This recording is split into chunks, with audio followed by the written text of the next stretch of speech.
Aujourd'hui, nous allons retourner dans les années 80. Ah, c'est pas possible, faudra voyager dans le temps. Or Einstein a prouvé... C'est une façon de parler, Michel, c'est du storytelling. De quoi?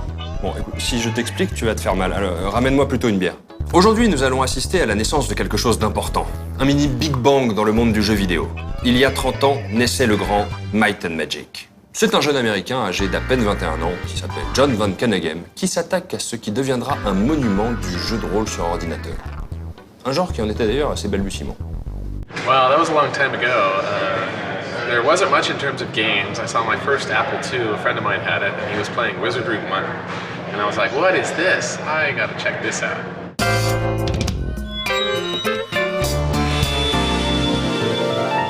And I got totally addicted to it, and of course I found Ultima 1, and I got an Apple II, and I started playing, and really enjoyed those games. And of course I played a lot of board games and D&D, so this was really cool. And kind of my original motivation when I first started thinking about making one was I loved playing games with my friends, but we could rarely get together regularly, and it was hard to get a bunch of people together even on a Saturday.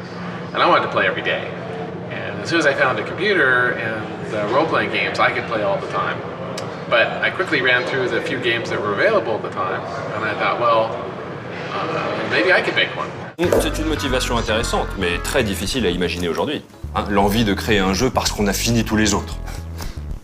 C'est un petit peu comme si, faute d'en avoir une autre, je me mettais à brasser ma propre bière. C'est une façon de parler? Non, c'est un message, Michel. L'autre motivation, à savoir la difficulté à réunir son groupe de jeux de rôle sur table chaque semaine, celle-là est toujours d'actualité. Et ce n'est pas les rôlistes qui nous diront le contraire. Et ça me fait penser que j'ai d'ailleurs une partie de Donjons et Dragons qui est restée sur un cliffhanger depuis 1997.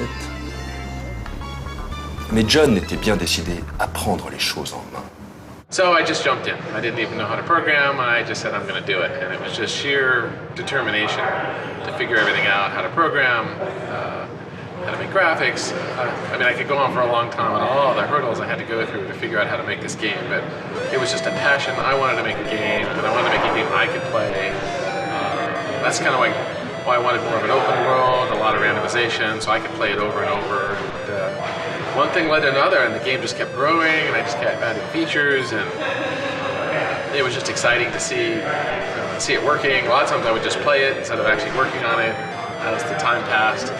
But yeah, it took almost 3 years from when I first said I was going to do it and had to learn how to program to when finally got the game done and was able to get a box together and some packaging, and I took out an ad in a magazine and had an 800 number in my apartment, and people started buying it. It was really quite a monumental feeling. And then the first time I saw the box at a store, I think was one of the most exciting points of actually of creating something from nothing that I just thought I could do to, wow, this thing is, it's on a store shelf. This is amazing. I made this thing.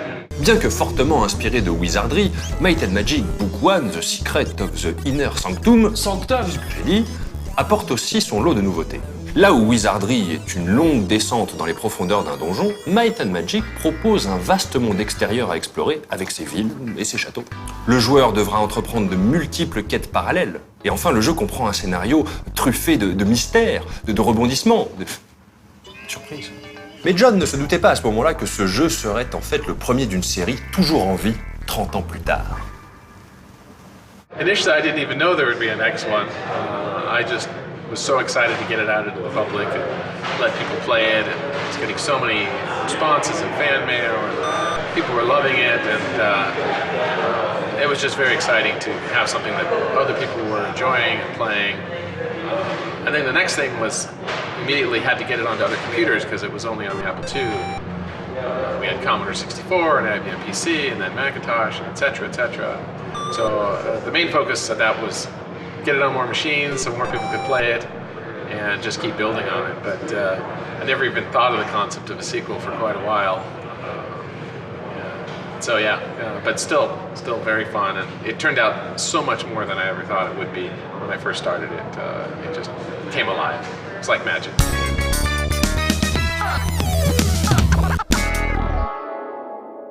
Et voilà comment mon ami John s'est lancé dans la création d'un jeu vidéo sans avoir aucune expérience du sujet.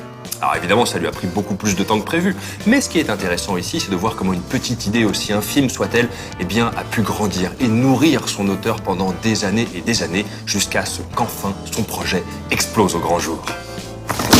Ah bah c'est malin, j'ai renversé ta bière. Il arrive, il tape sur les tables, alors maintenant on tape sur les tables, voilà.